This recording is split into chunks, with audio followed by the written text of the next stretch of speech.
show you guys how I made this disco ball lamp, but full disclosure, I am not a professional. I'm sure there are better ways to do this, but this is how I did it. I started off with 3 of these disco balls. There's the top, and that's what the bottom looked like originally.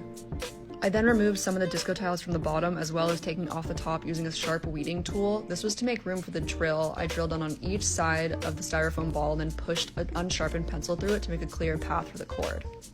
I then went to Lowe's and I got a bottle lamp kit. I didn't actually film myself doing any of this part because the instructions are easy to follow and there's absolutely no way that I could explain it better than them. Before gluing the 3 disco balls together, I ran the cord all the way through. And then for the little stand at the bottom, I used a mason jar lid that I popped the top out of, and then I covered it in disco tiles from Amazon. Then there's a little hole in it for the cord to run through, and this is what it looks like when it's all done. Hey guys, today we're going to be doing something a little different from our normal glass paintings, and we're going to be painting a phone case for a special order from a client. After I retrieved the proper phone case for them, I started painting and I was very careful about where I was laying paint because I didn't want it to seep out of the outline. After that, I went and put black paint over the black marker, and then after that, I put a layer of sealant behind the paint after it dried. After I put the first layer, I laid down a second layer just to give it that extra protection. And then, in the end, it looked like this. It's pretty cool. I like it. So I saw this TikTok the other day and thought, oh my god, I need these. So of course I ran right to her website and ooh, I'm a broke bitch. I don't have $100, but what I do have is a pair of sunglasses my kids fucked up and a Hobby Lobby. So let's see if we can make a shittier DIY version of those dope sunglasses. The second earpiece gave me such a struggle. Oh my god, I spent like 30 minutes on this. Finally, a pair of pliers got the screw out and I could pull it off. Next, we have some box chain because that's what she said she uses. And I very quickly realized the little hoops on this one were not going to be big enough to go through the sunglasses. But lucky for me, I bought bigger hoops, which then I later found out have no opening. But I don't stop here. I'm gonna make one. We're serious about our DIY in this home. But oh my god, look at that. And here's the second one. They are so stinking cute. Like I said, I'm sure her quality blows mine out of the water, but I'm so happy with these. Okay, so I'm cutting the bottle, then I'm wiping it out because you guys thought I didn't do that in the first video and thought I was going to get mold on my ceiling. That's disgusting. Got that from Michael's. Now I'm making a small little hole just so that I can put the bottle in there. Testing it out, see how it look. Doesn't have to be perfect because it's a goddamn cloud. Putting glue all over the bottle, and yes, it's going to burn. It's plastic, but it's not going to light your house on fire. Got the thread from Michael's. Now I'm actually putting it on there and letting the glue dry. Putting glue on the bottom of it and then doing the same exact process, just putting cotton on it.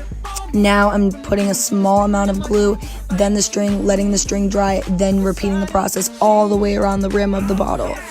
There it's hanging. Then I'm doing the same process I did with the lid with the tack, small sections, or you'll want to throw this whole thing in the trash because it's so frustrating. Then you clip off the little scraggly ends. You won't really see all that clumpy stuff because it's clear, so don't worry about that. Stick it to my ceiling, and boom, baby, that is it. It looks fine when the light is on as well. It doesn't look weird, but yeah. How to make anything chrome. So open Photoshop, make sure your graphic is completely white, and then open blending options and select bevel and emboss. These were my settings if you want to pause. After that, select inner shadow. Here's some more settings. Then select gradient overlay. More settings. After that, you want to make sure you group the layer that you just applied all those effects to. Then add some curves. The steeper you make this, the more dramatic the effect will be. After that, add a gradient map and create a clipping mask for both of those effects. And just play around with your gradient.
and far away. Would I run off the world someday? Nobody knows, nobody knows. And I was dancing in the rain, I felt alive and I can't complain.